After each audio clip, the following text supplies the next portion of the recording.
principalmente. Y luego toca la parte del sistema respiratorio de mamíferos. Y vieran ustedes que el sistema respiratorio de mamíferos y de algunos reptiles es bastante similar, pero dentro de reptiles hay como una diversidad de tipos de pulmones, que eso no, como que no estaba dentro de la práctica y quería como tener un poco más de perspectiva sobre eso, pero qué bueno que lograron escuchar aquí un poco. Ok, miren pues, el primero, ¿cómo están? Quisiera saber cómo van con sus animales, mucha, porque ahorita ya creo que a partir de hoy nos quedan 2 meses y una semana para poder hacer el trabajo. Entonces, ¿cómo van con sus animales? Ya todos tienen animales. Y nos falta una persona, ¿va? Nos falta André. Ay, chale, pobre pato. Pero sí, le lograste quitar la parte de la, como de la carnita. Ya solo te quedaron los huesitos. Sí, la mayoría, fíjate. Ah, qué Ya buenísimo. solo como el cuello, pero me da no sé qué, entonces voy a esperar a mi mamá que me ayude, porque si no, capaz que lo arruino. Al Entonces ella al sabe ahí las maniobras. y ahorita ya puedes ver el cuello, o sea, los tendones, por lo menos. No, lo de adentro, decís vos. Ajá, Y no, eso no se lo he quitado todavía. porque ahí lo genial es no perder las vértebras. Sí, Lick, hable, no tenga pena. Ajá, o sea, no quiero perderlas, cabal. Sí, mire, para el cuello de estos, que en realidad no son muchas vértebras, lo que pasa es que estas la tienen un poquito más grande. Eh, a diferencia cuando nos ha tocado armar serpientes, eso ese es otro cantar, ¿verdad? Porque tenemos ahí. Entonces, le recomiendo que le meta un alambre por el gaznate, ¿sí? Ahí, pero para las vértebras, mire, como todo se le va a desarmar, todo se le va a desarmar y en huesos individuales, y después lo va a tener que armar.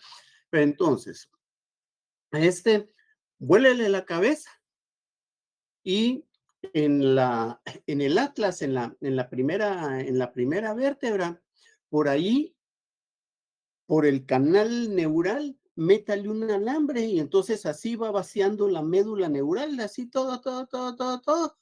Y eso ya así que le quede como columpio, como collar, ahí, una su parrandita así de collar. Eso lo mete así en el hidróxido. Entonces ya las vértebras le van a quedar en el orden en el que van para que no se le desparrame todo y se le dificulte más. Entonces, métales un alambre, o preferiblemente, si tiene un alambre al que le pueda quitar el forro para no usar la parte metálica, porque el alambre, si va a usar hidróxido de potasio, ese se oxida rapidísimo. En cambio, si se le saca el alambre del forro y después le mete el forro del alambre por ahí, entonces ya le queda maravilloso y le quedan en el orden en el que van. Son esos alambres como de luz, digamos, que usted dice. Sí, ajá, Ah, ya. Sí, pues. pero alambre, no, bueno, si va a usar cable, es que alambre es cuando es sólido, ¿verdad?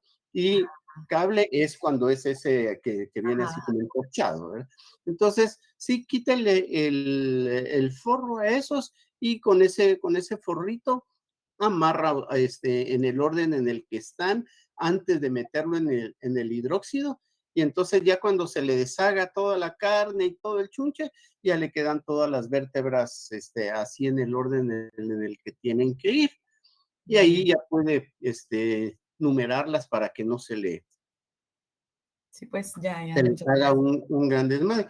Yo les recomiendo que este, búsquense en anatomías. Yo no sé si tienen el de Sancor, este es maravilloso. Si tuvieran ustedes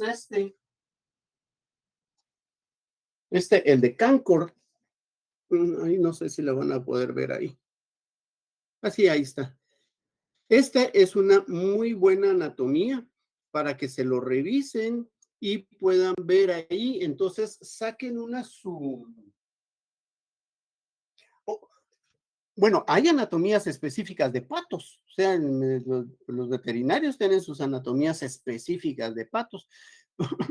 Pero entonces, agarran un esquema del esqueleto y numeran allí en su esquema 1, 2, 3, 4, 5, 6 hasta los 822 huesos que tiene el pato. Eso va a tener que armar usted. Y entonces, ya en sus huesecitos, ya que lo tenga todo desarmado, ahí le pone usted los números para que lo vaya armando con respecto a su esquema.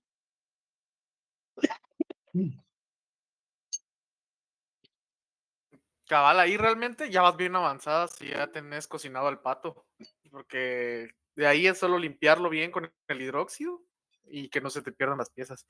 ¿Y los demás, muchachos, cómo van? Pero que creo que ustedes son las dos de reptiles, ¿verdad?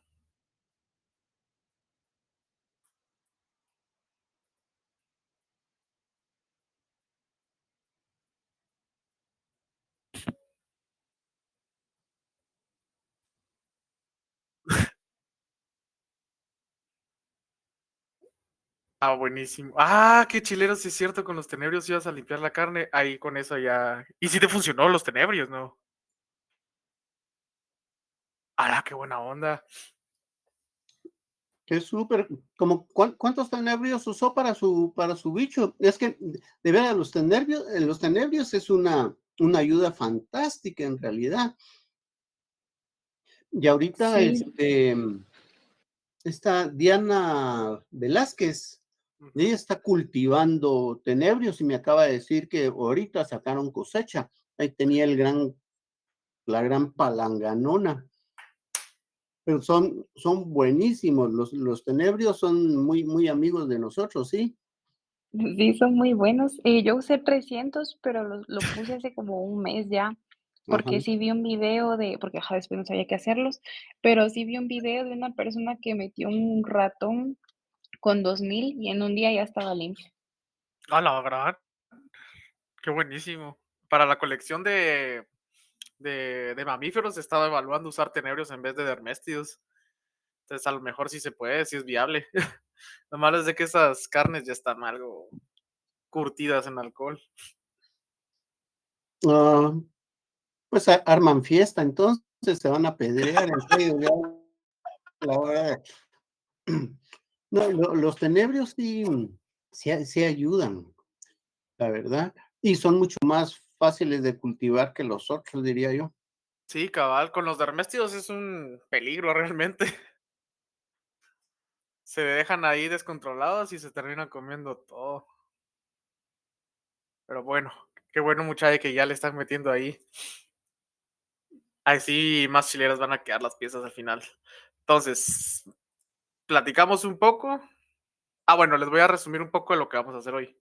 La práctica se divide en dos partes. La primera parte, bueno, realmente es en tres, pero dos están acopladas, entonces más fácil así.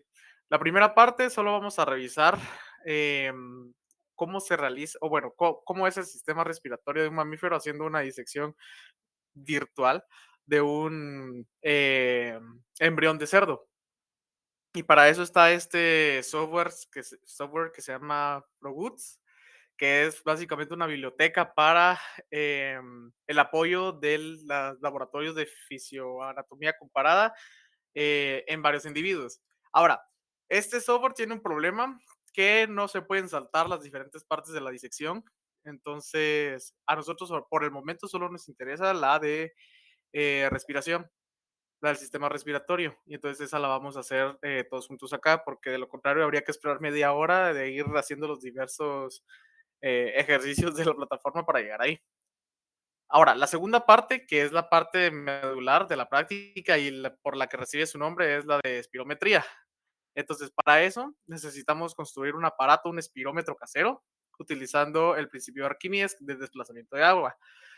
La idea de los espirómetros es poder como medir el volumen de aire que nosotros podemos expulsar mediante la exhalación e ingresar al cuerpo mediante la inhalación, bajo diferentes niveles de esfuerzo. Em, pero un espirómetro es carísimo.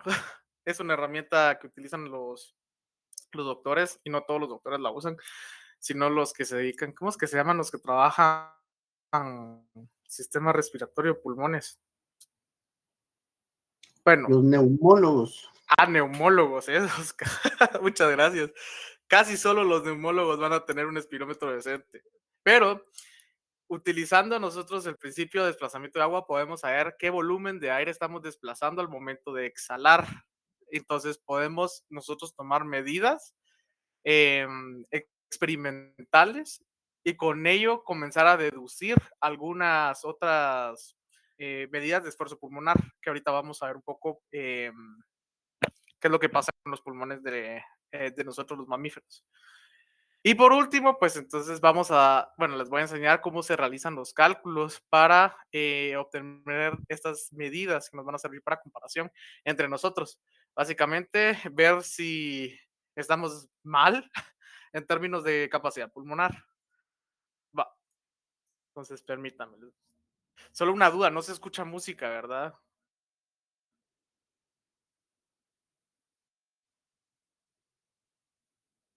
No, no, Va, perdonen, de las que ponen en los elevadores, toda tranquilita. Sí, es. Ujú. Pero bueno, entonces la práctica de hoy es la práctica número 4. Con esto llegamos a la mitad de prácticas en el laboratorio de fisio comparada y terminamos también la parte de sistema respiratorio. Entonces, la práctica se llama espirometría, pero puede ser englobada dentro de lo que es el aparato respiratorio, bueno, el sistema respiratorio de los mamíferos. Entonces, haciendo un repasito sobre lo que hemos visto en los distintos labs, sobre la difusión, al final el sistema respiratorio es un sistema que evoluciona para poder suplir esta necesidad de eh, ingresar oxígeno al cuerpo y deshacerse del dióxido de carbono a través de la difusión pasiva. Vimos también que hay diferentes estrategias según como el ambiente en donde se encuentren los individuos. Está el sistema de respiración de los pececitos, que tiene diferentes como barreras a las cuales debe de sortear. Por ejemplo, que en el agua los niveles de oxígeno pues son fluctuantes y dependen de varios factores. Y también está el de los animales terrestres, entre los vertebrados terrestres, que esos tienen pues diferentes tipos de, como de presiones ambientales, pero tienen la facilidad de que en el aire el oxígeno es constante.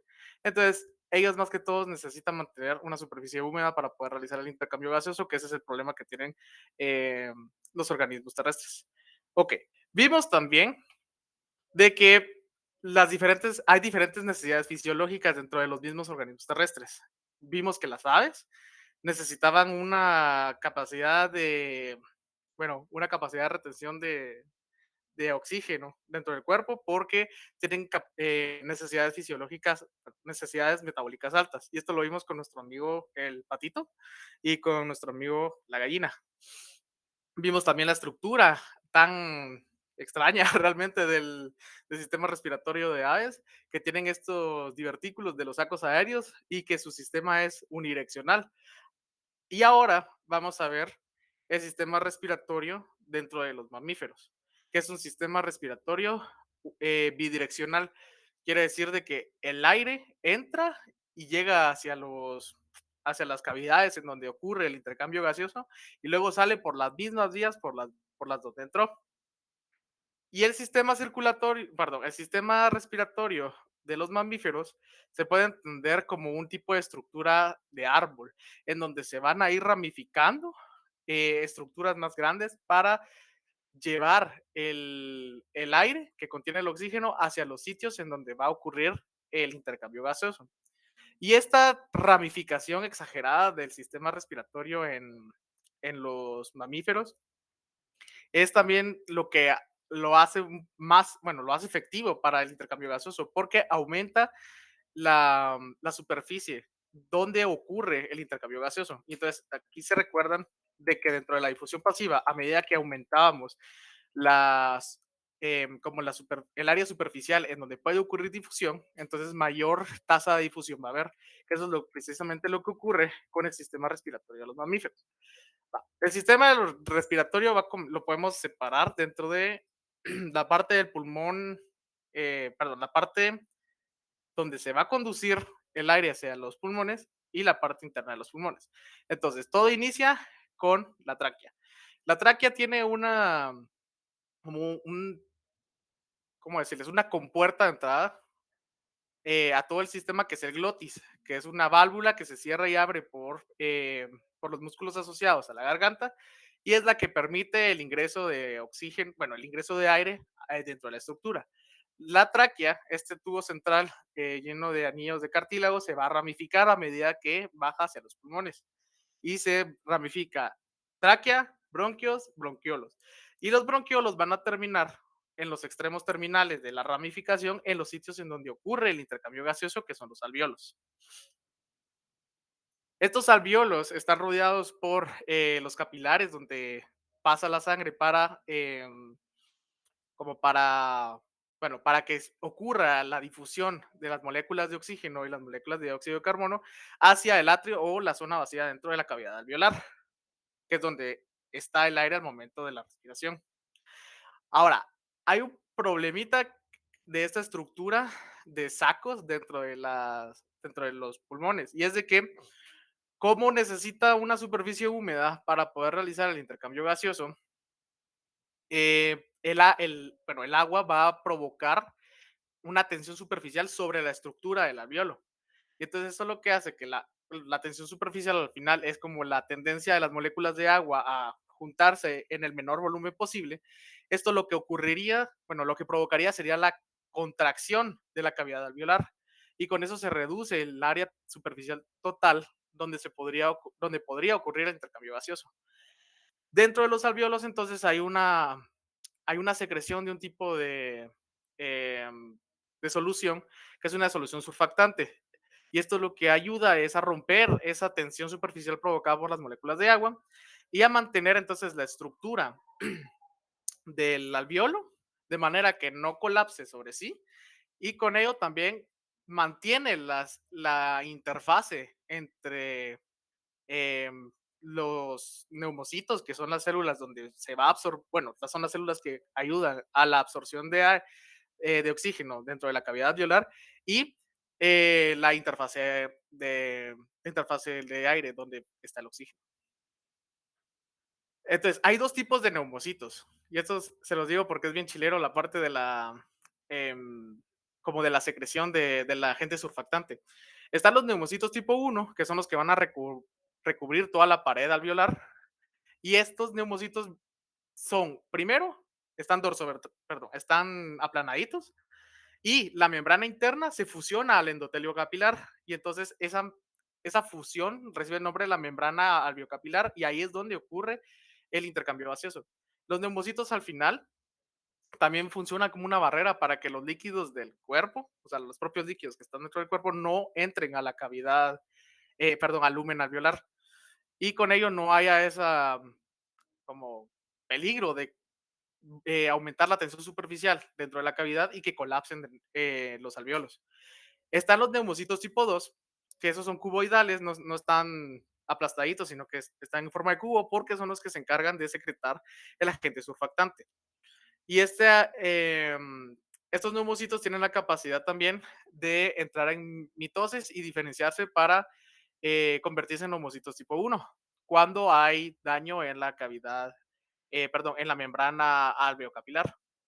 También están otras células como los macrófagos que están asociados al sistema y estos macrófagos, bueno, primero la cavidad alveolar y bueno, todo el sistema respiratorio es estéril y se debe mantener así para evitar problemas dentro del intercambio gaseoso.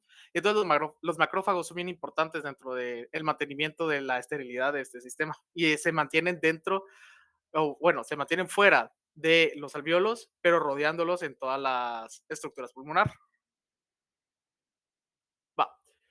Haciendo una comparación rápida entre las formas de intercambio gaseoso que hay entre los individuos que ya vimos que en el pescado era un sistema de contracorriente, en donde el agua, el desplazamiento de agua y el desplazamiento de la sangre iban a ocurrir de manera inversa, de manera que se mantuviera un intercambio gaseoso a favor de un gradiente de concentración en toda la, como en toda la interfase dentro de las dos, eh, como dentro de los dos flujos. En las aves, y esto se me pasó decírselos, pero las aves, el nombre parabronquios, de hecho, sugiere de que el intercambio gaseoso es como perpendicular a la corriente de aire. Quiere decir de que aquí el gradiente de concentración no es tan eficiente como dentro de un sistema de contracorriente, pero como son diferentes como flujos que hay desde donde ocurre, o bueno, desde donde está el aire, donde ocurre intercambio gaseoso, y los flujos de aire arterial y venoso, entonces al final todo llega, bueno, se diferencian, todo llega a juntarse, hablando del pulmonar y del venoso, y como que se mezcla el porcentaje total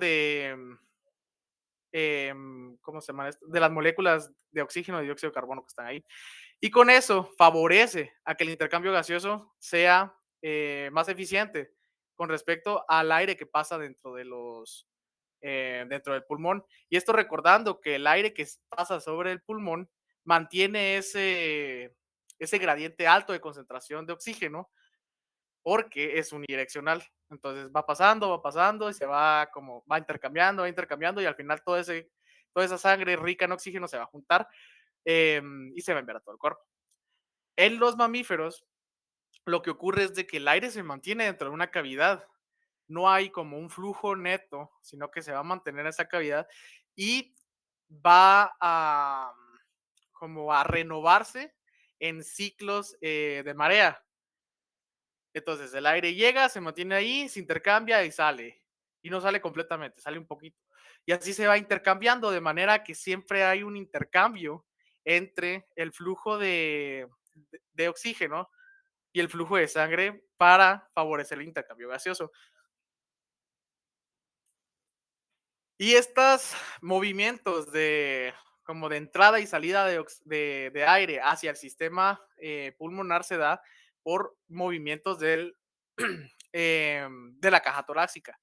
Entonces, los mamíferos tienen una sinapomorfía bien importante y útil al momento de como bueno, para ayudar a ingresar no es a ingresar, a expulsar el oxígeno, porque nosotros respiramos mediante un sistema de presión diferencial, en donde como nosotros expulsamos todo el aire que tenemos en los pulmones, al momento que se vuelven a expandir los pulmones se hace un sifón, entonces así es como respiramos nosotros, ¿sí? Mediante la expansión de los propios pulmones. Y entonces el diafragma muscularizado es un músculo especial dividido en tres fases que convergen en un tendón central y este tendón central se encuentra por debajo de los pulmones.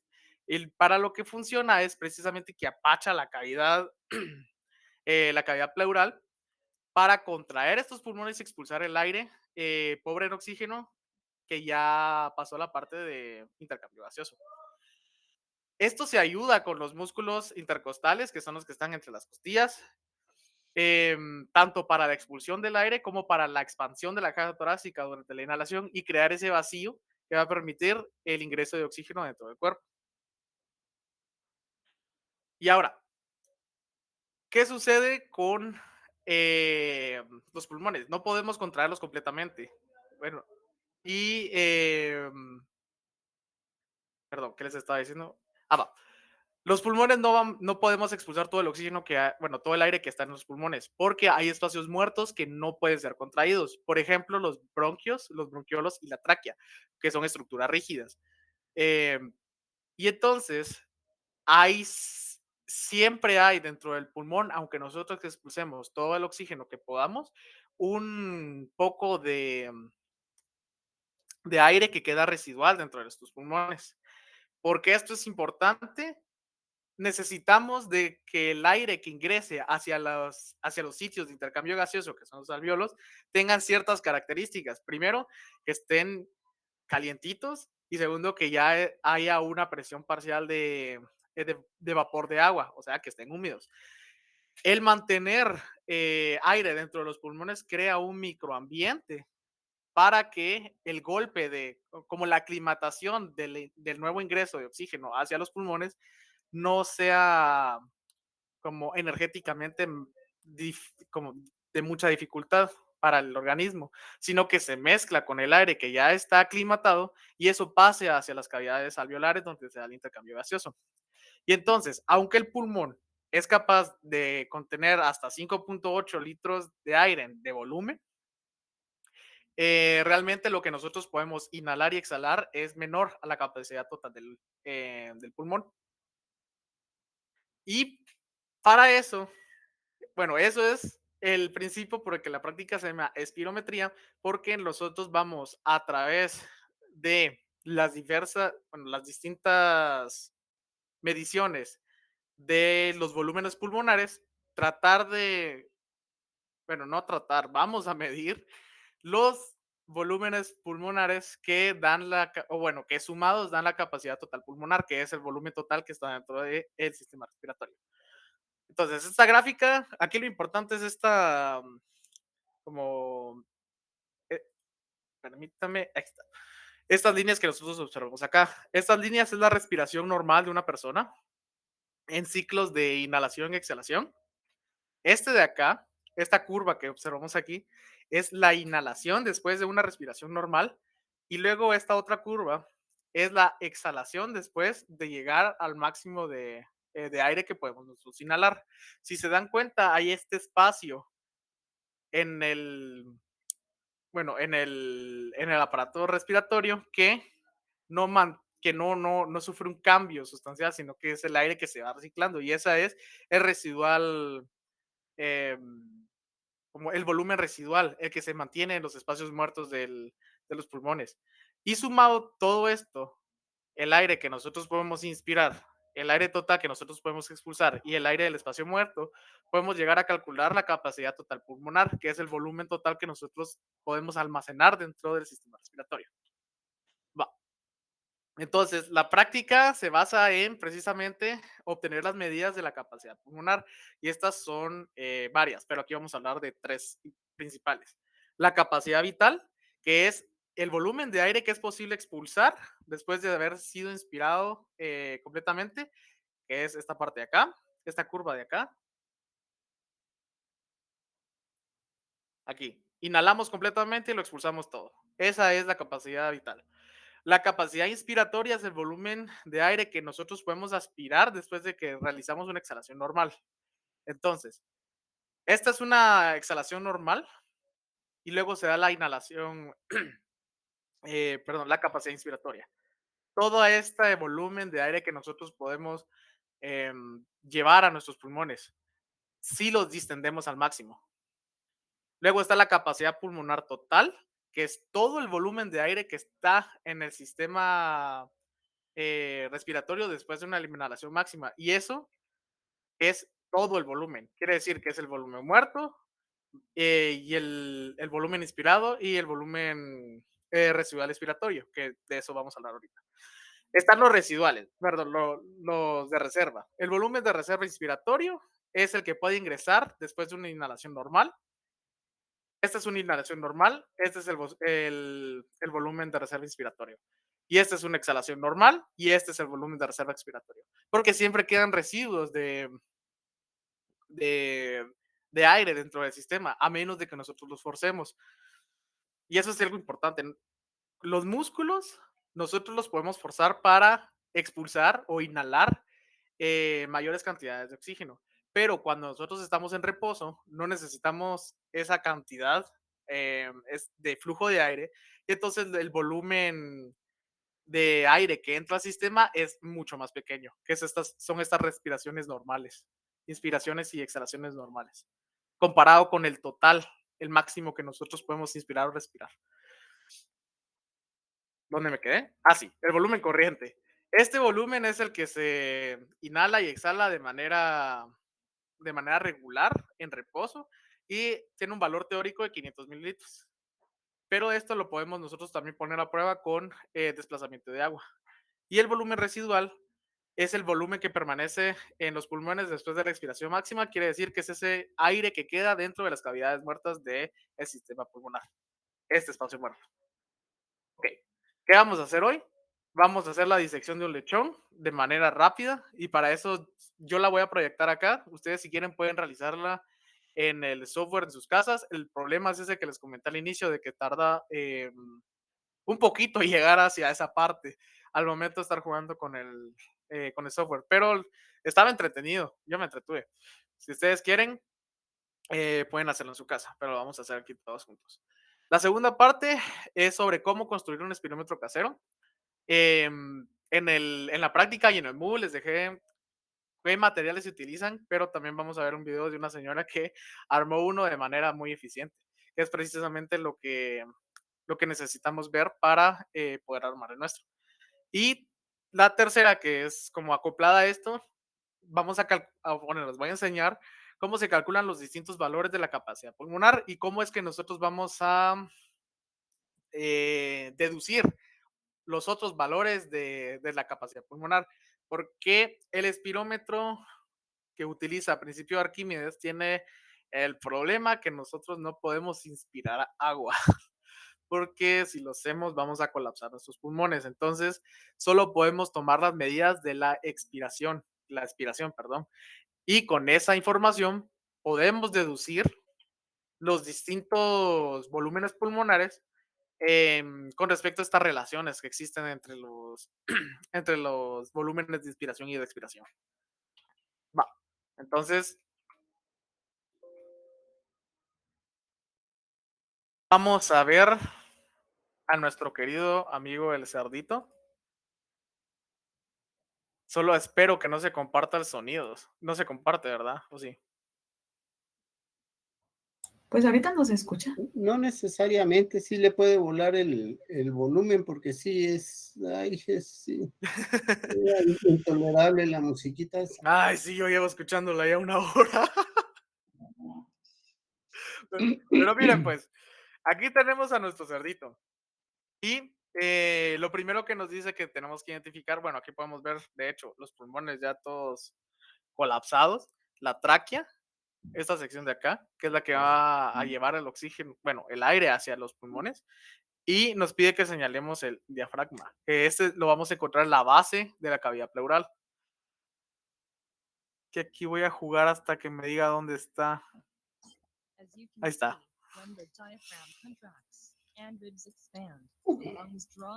Ah, bueno, y aquí lo que pregunta, ¿se escucha el sonido de la señorita? No va. Bien, se escucha. Quiero quitar la voz. Está asociada a la música. Si le sube el volumen a la voz de la chava, le va a subir la musiquita. Espérame, pues. Creería yo. Voy a compartir mejor toda mi pantalla. Ahí está. Ahora se escucha, ¿no? No se escucha. Todo bien. Entonces, miren, el diafragma precisamente para lo que nosotros nos funciona es como un pistón. Y este pistón lo que hace es empujar a la cavidad pleural para expulsar el aire de los pulmones, pero también puede ser usado como para expandir la cavidad pleural y llenar a los pulmones de aire. Así.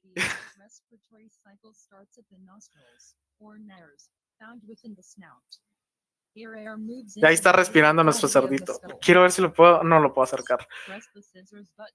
and then cut back the jaw tissue to allow the mouth to open wider.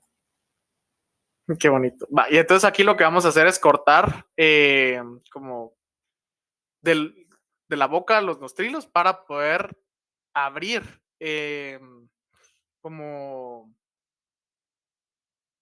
como la boca para que ingrese más oxígeno. A ver.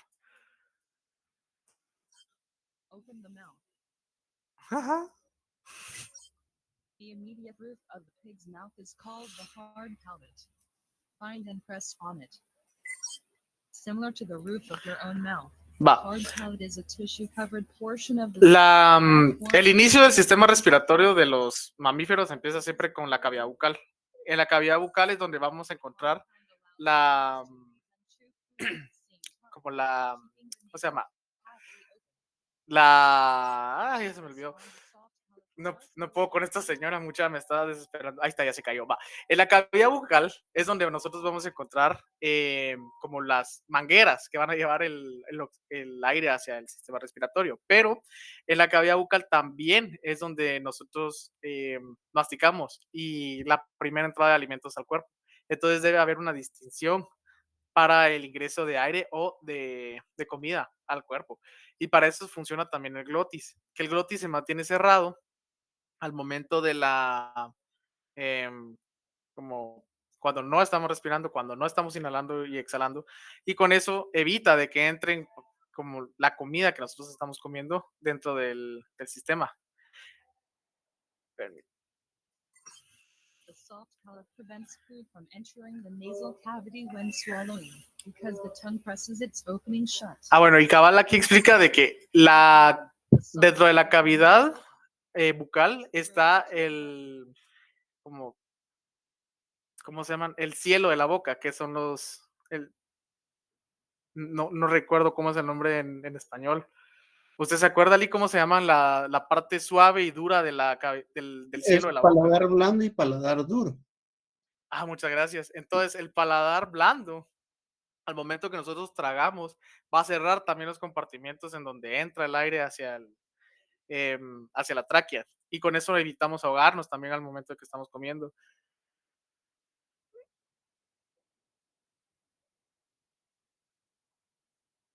Rotario. ¿Y aquí qué onda?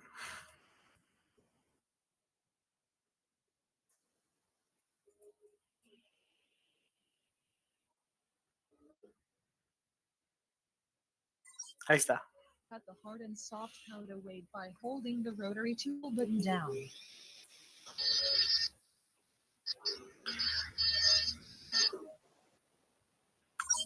Va, con esto vamos a retirar el paladar.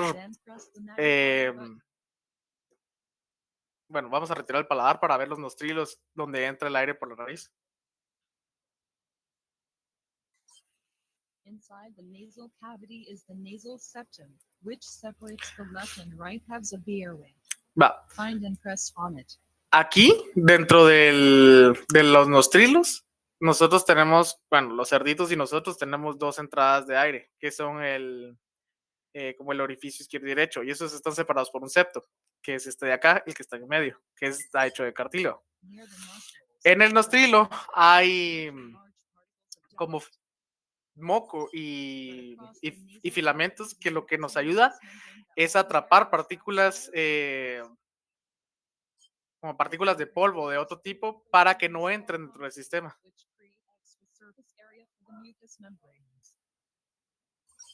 Press on one of the concave. Ciliated action moves excess mucus back into the pharynx and then down the esophagus for digestion. Va. A pig's sense of smell. Dentro de los nostrilos es donde se secreta también moco, y este moco se mueve a través de filamentos que lo van a llevar hacia las distintas partes de la nariz. Con este moco es que se atrapan, bueno, primero se humedece un poco el aire y segundo se atrapan partículas que no queremos que entren dentro del sistema respiratorio. También aquí están los receptores olfativos que nos permiten como sentir los diferentes olores. Y aquí, ¿qué dice que tengo que apachar ahora? Ahí está. This tissue, lined with chemoreceptors, connects to the olfactory bulb of the brain and is responsible for the pig's primary sense of smell. Now find and press on the circular-shaped incisive papilla found just above the cut opening of the nasal cavity.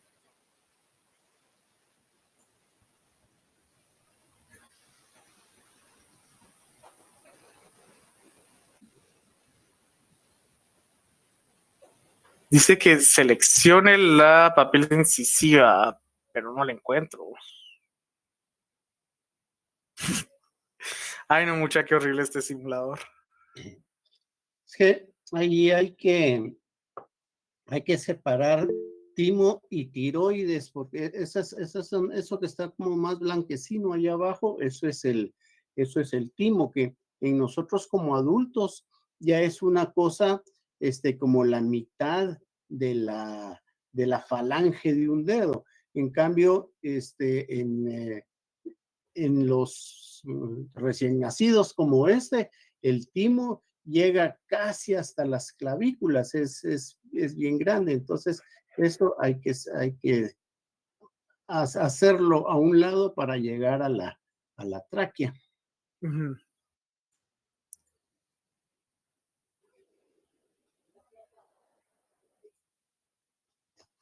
Yo aquí ya me trabé. Porque me dice que debo de seleccionar la papila incisiva que se encuentra antes del corte inicial de la cavidad nasal. Sería por acá, pero realmente no la detecto. Es el criterio olfativo, las conchas, excepto, pero no encuentro la parte esta. Eso creo que es lo único malo de este simulador, aparte de... Bueno, voy a apachar a ver hasta dónde es. Sí, aquí están aislando todas esas partes bucales. Incluso aquí todavía separa las parótidas, las glándulas salivales, las parótidas que están a los lados. Pero entonces, váyase más para adelante, vaya adelantando allí ya para llegar hasta la tráquea y de ahí para abajo, porque pues está aprovechando la disección para señalar algunas otras estructuras superiores, pero eso ahorita no nos interesa. No me deja como libre movimiento. No, adelante el video para que se vaya ya más para abajo. Ese es el problema de Sí, este simulador, no puedo adelantarlo.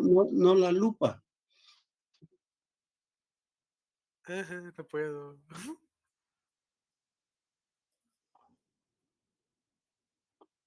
Ay, mucha perdone, qué terrible. Yo quería ver aquí la parte de la cavidad torácica, pero no me deja.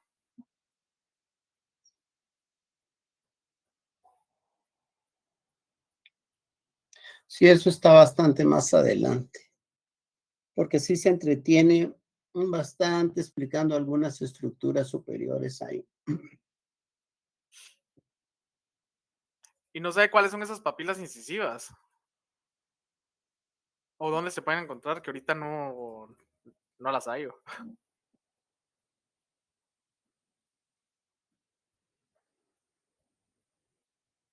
A la que triste.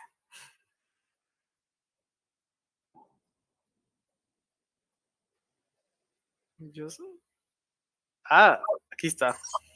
On the right and left sides of the incisive papilla are tiny pores that lead to a secondary olfactory sensor. Como quisiera adelantar esta cosa. Locate a portion of the bone marrow nasal organ just inside the nasal cavity. The bone marrow nasal organ is found in many mammals and is thought to be sensitive to scents used in No lo deja mover. Todavía no. Ahorita está hablando sobre las feromonas y de la... Ahora sí. Pharynx is an area where the digestive and respiratory systems intersect. Air from the nasal cavity enters the pharynx and then moves past a protruding flap of tissue called the epiglottis. Press on it. Ah, va. Ahora ya tendríamos que poder ver la faringe y la epiglotis. Que Good job. As the pig swallows, the epiglottis prevents choking by folding over and protecting the airway opening called the glottis. Lift the jaw shut.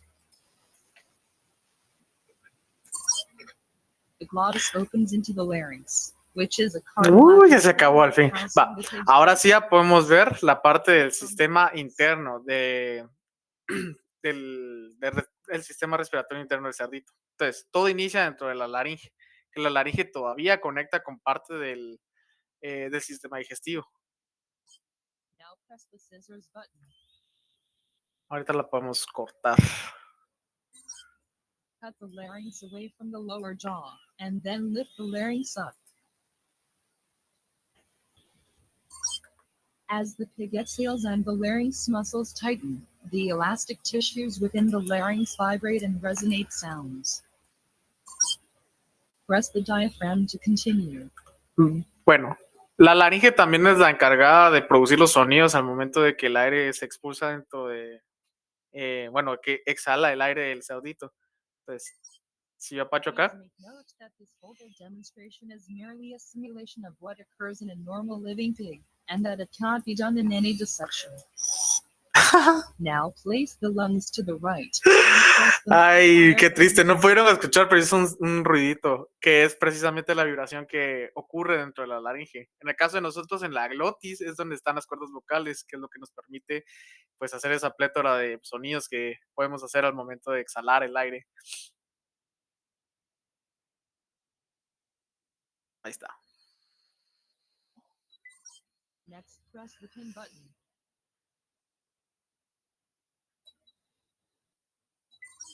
Pin the larynx and trachea, and then press the scalpel button.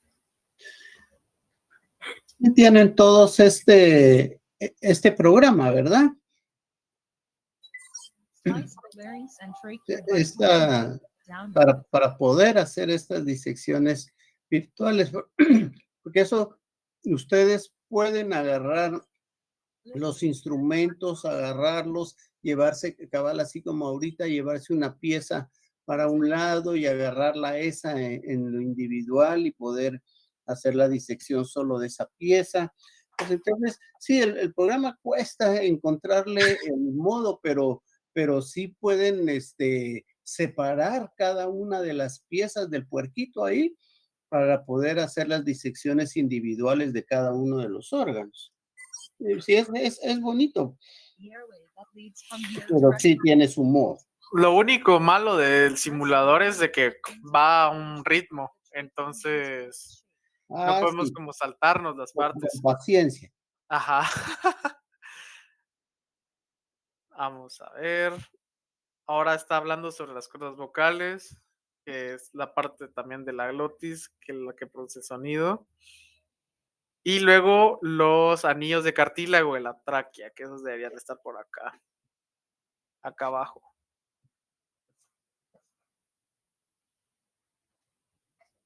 Ahí está. excellent. At its caudal end, the trachea branches off into right and left bronchus tubes.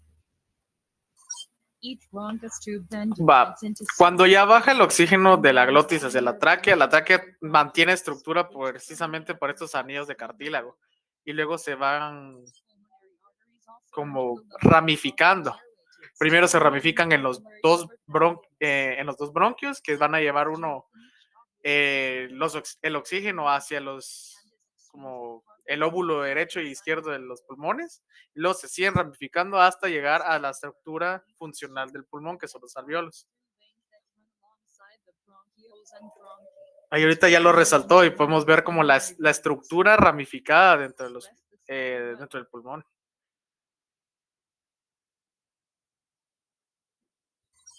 Take a sample of lung tissue, smear it on the slide, and then press the microscope button.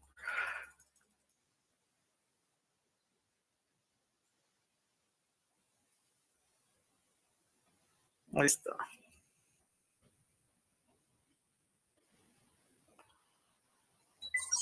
As you focus the microscope, you will see the tiny compressed alveoli.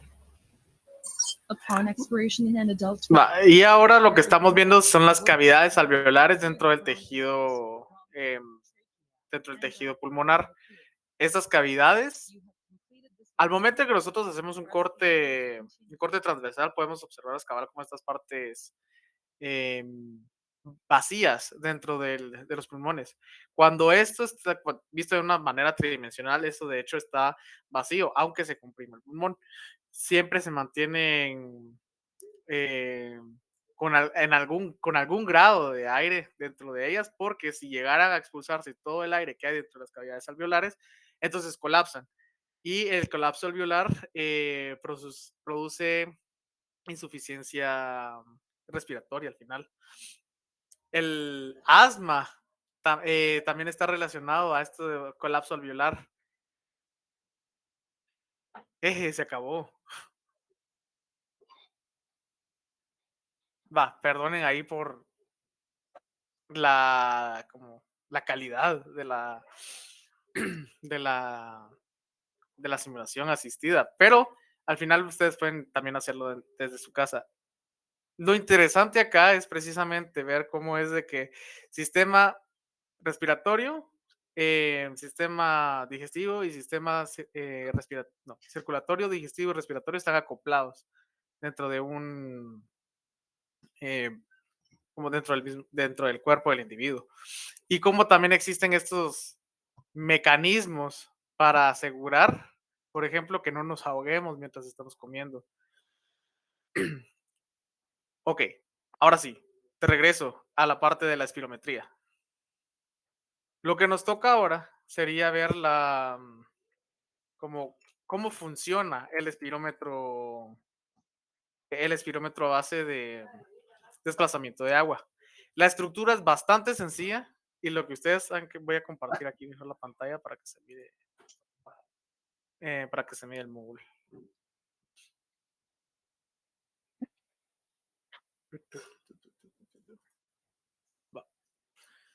Aquí está.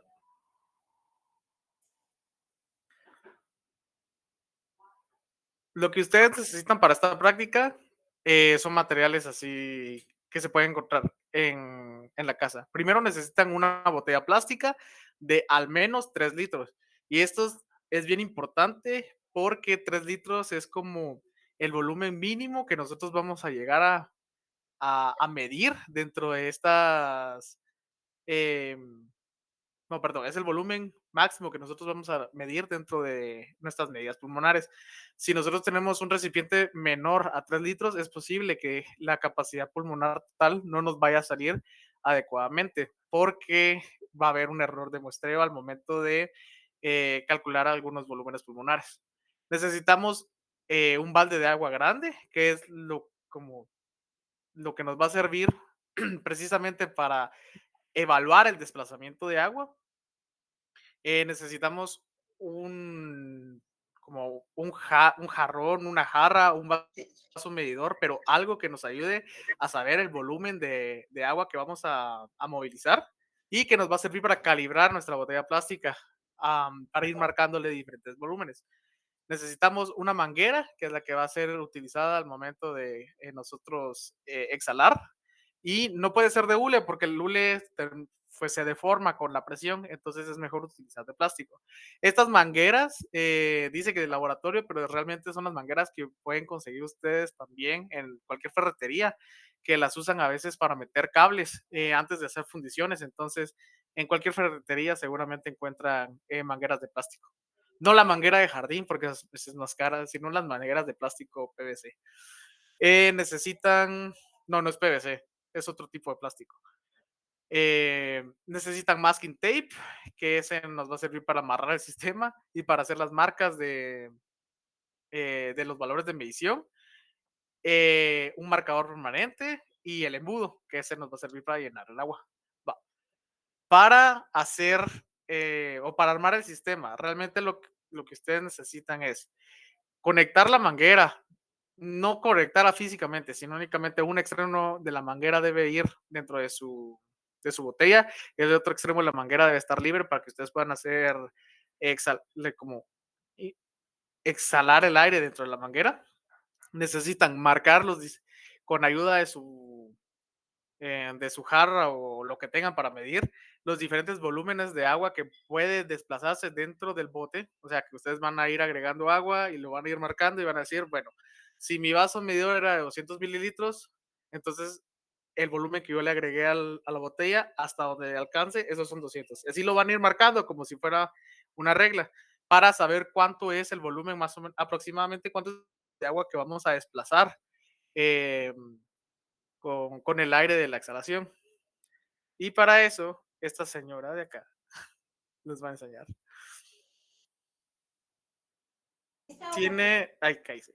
Tiene un video muy bueno de cómo funciona realmente este sistema. No lo vamos a dar completo, aunque dura poco, solo para ver al final cuál es el principio del desplazamiento. Nosotros vamos a desplazar el agua que haya dentro de nuestro espirómetro casero y el volumen que desplace es el volumen de aire que nosotros estamos exhalando de los pulmones. Entonces, por ejemplo, aquí, ahí está. Podemos ver de que ella marcó con la ayuda del masking y aquí no se aparece, pero me imagino que lo marcó con un vaso medidor de 200 ml, porque está marcado a 200 ml cada uno. Los diferentes volúmenes, como diferentes medidas de volúmenes dentro de su botella de agua. Y eso lo llenó de agua. El balde de agua funciona para que al momento que nosotros desplacemos em, como la columna de agua por el aire, no colapse de nuevo todo y se vuelva a llenar la botella, sino que la misma presión que ejerce la columna de agua que está dentro del bote grande va a evitar de que regrese, digamos, el aire a desplazar el oxígeno, perdón, que regrese el agua a desplazar el aire dentro de la botella. Con eso vamos a tener más o menos un volumen estable de desplazamiento y lo podemos medir. Y al final, aquí, lo que necesitan es voltear la botella dentro del balde de agua, establecer el sistema, ponen la manguerita dentro de, dentro de su bote. Esto mejor si lo hacen por abajo que por arriba, porque si lo hacen por arriba pueden dejar, Ay, qué feo pues, soy yo. si lo hacen en la parte como de la base de la botella, lo que va a ocurrir es de que como hacen un orificio, puede haber fuga de agua o de aire ahí, y entonces eso afecta sus mediciones. Es mejor una manguera larga que vaya desde la boquilla hacia su boca para poder bueno, para poder expulsar el aire por ahí y evitarse problemas de fuga. Cuando ya tienen el sistema, entonces solo soplan y lo van a hacer primero una exhalación normal, o sea, cuando nosotros solo estamos inhalando y exhalando, no van a forzar, quiere decir, no van a utilizar los músculos del diafragma para poder expulsar el oxígeno, sino que únicamente van a expulsar el aire que normalmente expulsan al momento de expirar y eso lo van a hacer 3 o 5 veces y van a sacar el promedio cada uno. Y ese va a ser la, el, el volumen, ¿cómo es que se llama este volumen? Eh, el volumen corriente, que es la respiración normal.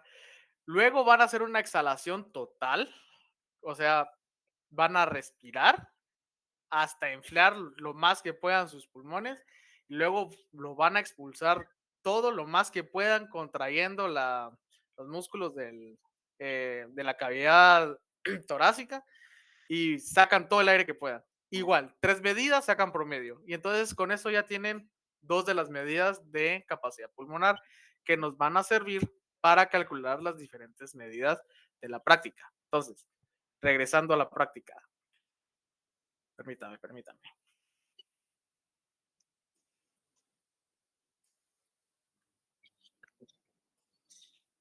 Yo diría, Carlos, ¿usted qué dice? Porque es muy del caso.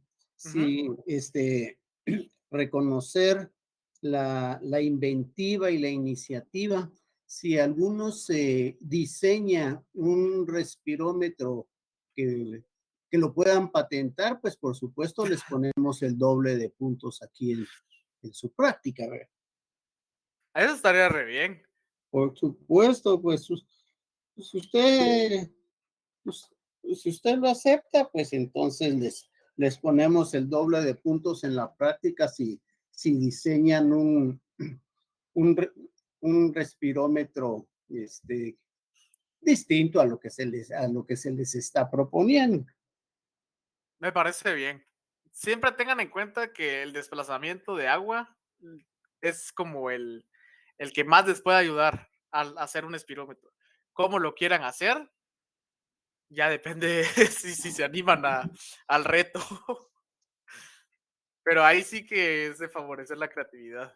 Pero bueno, los cálculos. El primero que se realiza va a ser el de capacidad vital. Para eso, ustedes van a inspirar al máximo, o sea, van a agarrar todo el aire que puedan y luego lo van a expirar por la manguera, todo lo que puedan, que es esta curva de acá. Esta, yo creo que la podemos ver acá. Esta curva. Esto lo pueden hacer ustedes una vez, no, mejor lo hacen 3 veces para sacar un promedio y entonces de que sea un poco más aproximado a la realidad.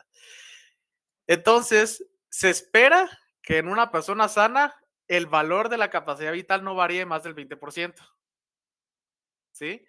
Sin embargo, como es un aparato hechizo, puede ser que sea así que no se asusten si llega a pasar de que varía demasiado la capacidad vital. No tendría pero bueno. El segundo volumen que vamos a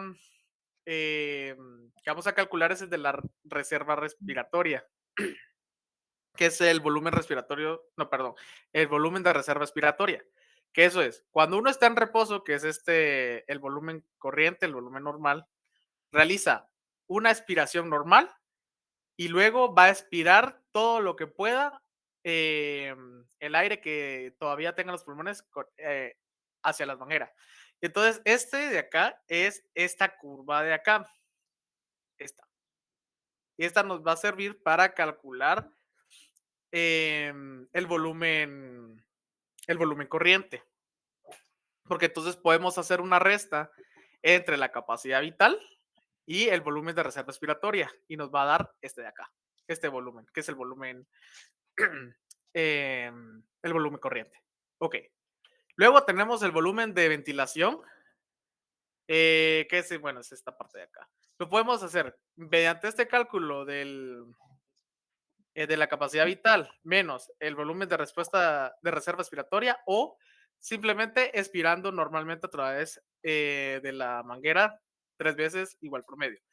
¿Cuál es el problema de esto? Cuando nosotros estamos haciendo un volumen corriente, pues generalmente somos conscientes de que estamos respirando, entonces eso llega a afectar los volúmenes de aire que podemos desplazar. Entonces vamos a tratar de comparar eso. La parte de si lo podemos hacer a partir de los máximos, que es la capacidad vital, y el mínimo, que es el volumen respiratorio, perdón, el volumen de reserva respiratoria, o si lo podemos hacer de manera experimental. Ok, después de que nosotros obtenemos la capacidad vital, el volumen corriente y el volumen perdón, el volumen de reserva expiratoria, utilizando puras asociaciones y este diagrama podemos nosotros calcular, por ejemplo, el volumen de reserva inspiratoria. Estos no los podemos calcular experimentalmente porque implicaría inspirar, o sea, medir el aire que nosotros estamos inspirando. Pero lo podemos calcular si nosotros utilizamos el volumen corriente y la capacidad vital. Entonces, restamos a la capacidad vital el volumen de reserva respiratoria y el volumen corriente, y eso nos va a dar el, el volumen de reserva inspiratoria. De la misma forma, podemos calcular los distintos volúmenes, excepto este, que es el volumen residual, que ese lo vamos a utilizar un valor teórico mejor. Que si no estoy mal es 1.2 litros el volumen residual. Con eso, bueno, con las medidas y haciendo puras asociaciones matemáticas entre los volúmenes, podemos calcular el volumen de reserva inspiratorio la capacidad pulmonar total y la capacidad de reserva, no me acuerdo cuál es la F, pero este valor Está de el acá. volumen de reserva inspiratorio, el volumen corriente en reposo, que el volumen de reserva expiratorio, que es Ujú. sacando todo lo que buenamente puede uno haciendo el esfuerzo, y finalmente el volumen residual, que es lo que ya no tenemos capacidad de exhalar. Esos son Per- los 4 volúmenes. Y el volumen pulmonar total, que esos son los que hay que sacar para la práctica. Ok, entonces, vamos a tratar de hacer también una relación entre como los datos de los sujetos de estudio, quiere decir ustedes, y los valores de las pruebas de espirometría. Entonces, podemos calcular la capacidad vital a partir de 3 métodos. Está el método de Taylor, bueno, son 2 métodos teóricos y el método de desplazamiento de agua. Ustedes van a comparar los métodos teóricos con los métodos experimentales, van a obtener los distintos valores de capacidad pulmonar y aparte van a hacer el cálculo de consumo de oxígeno por persona. Y eso es bien sencillo, lo único que hay que hacer es revisar cuánto es su volumen corriente y de ahí hacer asociaciones entre la cantidad de oxígeno que se exhala, que más o menos es una diferencia de 6% entre lo que se inhala y lo que se exhala, y ya con eso, pues multiplicarlo por el número de minutos dentro de un día, y así podemos obtener cuánto oxígeno nosotros estamos consumiendo el día, que eso es únicamente afectado eh, por el volumen corriente, que en la práctica les dejo las ecuaciones que se necesitan para poder sacar este cálculo. Y lo interesante aquí va a ser como relacionar como las distintas capacidades pulmonares con lo esperado por los valores teóricos, que esos valores teóricos son influenciados por la edad y el sexo de las personas. Y aparte sabemos de que si nosotros hacemos ejercicio regularmente, la capacidad pulmonar total es mayor. Pero si nosotros fumamos, pues eso también afecta dentro de la capacidad pulmonar en el sentido de que la reduce. Y tratando de hacer esas pequeñas asociaciones entre el estilo de vida y los valores de la prueba de espirometría, que este es el cuadro número 1 y el cuadro número 2 que deben de ir a la sección de resultados. Entonces, por el momento, les pregunto, ¿hay alguna duda?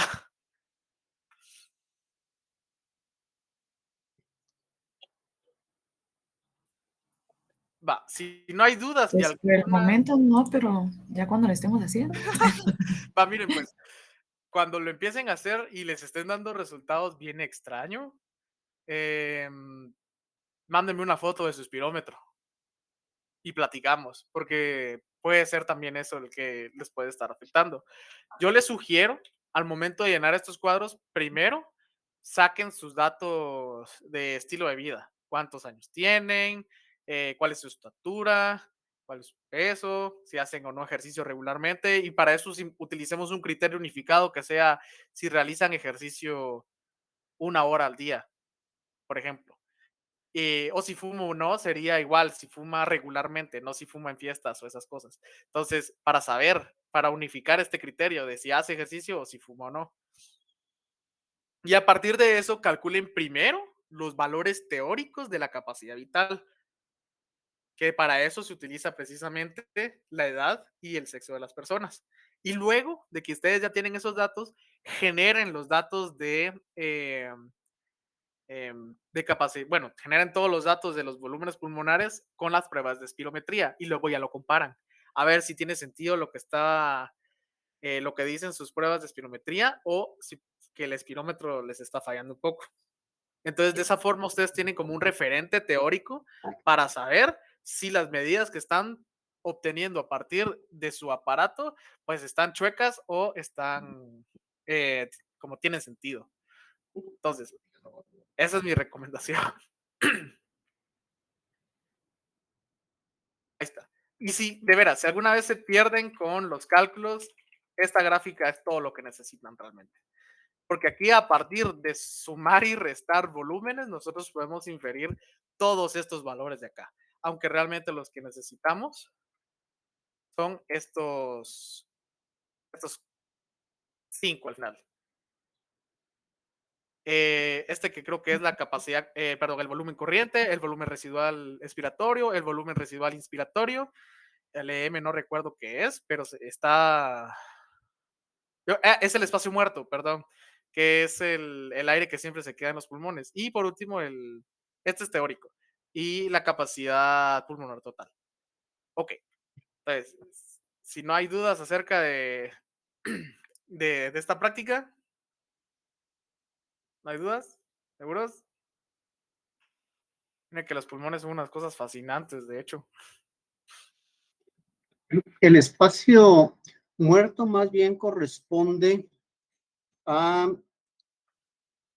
ese aire que va, vamos a decir, desde la garganta, la tráquea y bronquios, pero que no llega a los pulmones, porque nosotros podemos hacer inspiraciones y expiraciones solo haciendo intercambio de ese espacio muerto y no vamos a tener oxigenación de ningún tipo, que, por ejemplo, eso es lo que hacen los perros para ventilar, para enfriarse. Hacen el intercambio de ese espacio muerto para poder enfriar la lengua. O sea, están metiendo aire fresco y sacando aire caliente. Y con la lengua mojada se enfría la lengua y se enfría la sangre que está pasando por la lengua. Como ellos no tienen glándulas sudoríparas, pues entonces es su forma de enfriarse. Porque si ellos con un jadeo formal que llegara hasta los pulmones, eso serían unas hiperventilaciones formales que eso los llevaría a una antracosis, porque estaría, perdón, eh, ay Dios mío, dame el habla. Bueno, van a estar sacando todo su dióxido de carbono de los pulmones y no se pretende eso a la hora de quererse enfriar, ¿verdad? Pues entonces, una alcalosis, a veces se le hacen cortocircuito las neuronas a uno y no quieren destrabarse. Pues entonces, es esa ventilación que tienen los animales, particularmente los que no tienen glándulas sudoríparas, ¿verdad? Es solo intercambio de aire en ese espacio muerto para enfriarse, pero fisiológicamente sería trastornante el hecho de que estuvieran haciendo hiperventilaciones formales para enfriarse.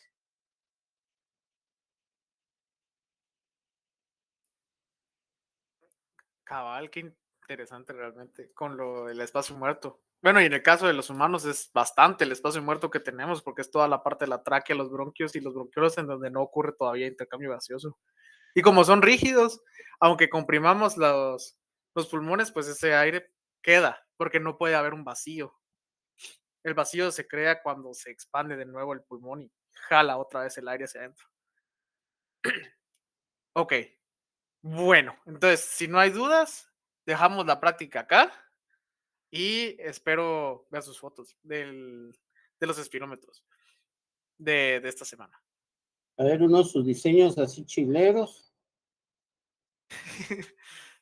O sea, funcionales al menos. Claro. Sí, bonitos, no he visto nunca uno bonito, pues pero, pero que cumplan su cometido. Cabal. Bueno, entonces, pasen una feliz